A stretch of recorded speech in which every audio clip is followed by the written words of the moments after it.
Assalamualaikum warahmatullahi wabarakatuh. Di sini saya akan menjelaskan tentang Gordon Allport mengenai agama dan perkembangan pribadi manusia.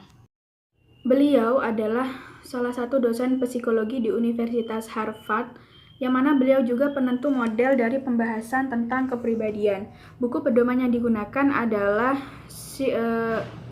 Personality: A Psychological Interpretation. Hasil karyanya dalam kepribadian bersifat eklektik, yakni bersifat memilih yang terbaik dari berbagai sumber, entah itu dari orang, gaya, maupun metode. Dalam mencari sumber data, beliau mengikuti jejak langkah dari James, yakni mendapatkan data dari sumber manapun, asalkan dapat digunakan manfaatnya untuk memahami kepribadian.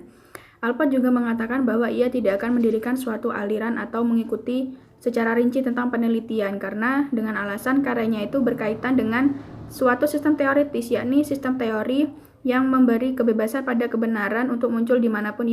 Selanjutnya, kepribadian dan proses menjadi. Menurut Allport, setiap orang itu harus dilihat sebagai gabungan perorangan atau individual dari faktor-faktor yang terus ada dalam proses perubahan. Ada satu aliran psikologi yang bertolak belakang dengan statement bahwa manusia itu dilahirkan seperti papan tulis yang tidak tertulisi apapun, dan nanti pada dasarnya itu memiliki sisi positif untuk terbentuknya kepribadian.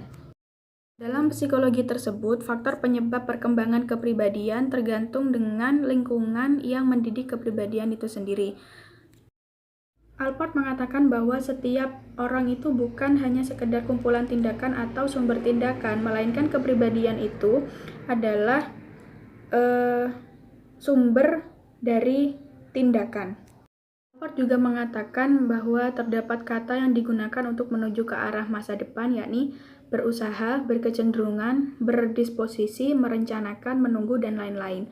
Kepribadian itu tetap, namun berubah karena merupakan asalnya itu dari turunan biologis, pengaruh budaya, gaya pemahaman, dan pencarian spiritual. Namun, meskipun kepribadian itu berubah-ubah, yang akan tetap ada pada diri manusia adalah kekhasan mereka akan sesuatu yang telah melekat pada dirinya. Dan kekhasan itu atau kekhasan manusia itu dapat diketahui dengan cara sosialisasi.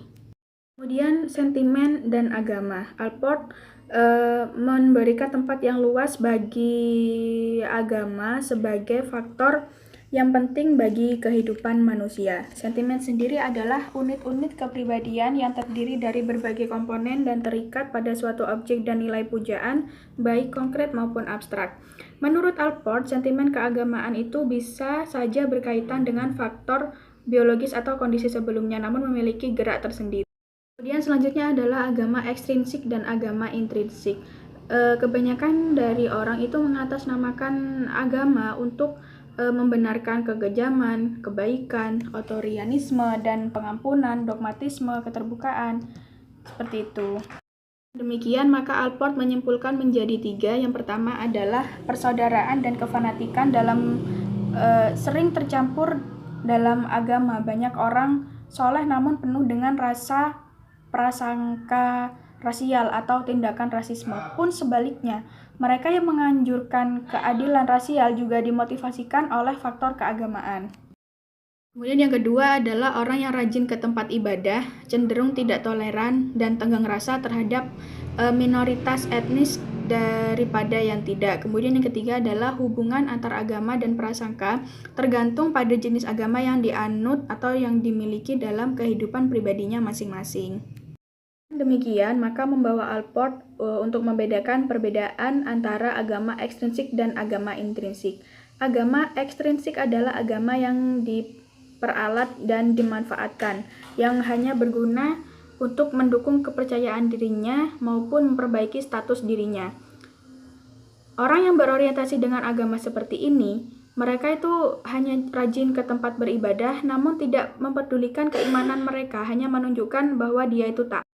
Selanjutnya adalah agama intrinsik atau agama yang dihayati. Nah, orang yang memeluk agama intrinsik ini, mereka itu rela untuk meninggalkan keluarganya atau hartanya maupun dirinya sendiri hanya untuk sang ilahi. Dapat kita ambil contoh dari para syuhada, mereka rela mengorbankan dirinya demi sesuatu yang sakral maupun seorang yang suci tanpa mereka meminta imbalan secara finansial maupun seperti berupa uang. Alport melihat bahwa agama ekstrinsik itu sebagai tameng bagi orang-orang yang berlindung atau mencari kepentingan pribadinya dalam agama tersebut dan akan menjadi sumber kefanatikan.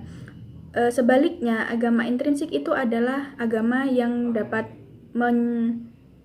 menunjukkan sikap toleran, tenggang rasa, maka akan menunjukkan sikap yang rendah hati terhadap pengikutnya.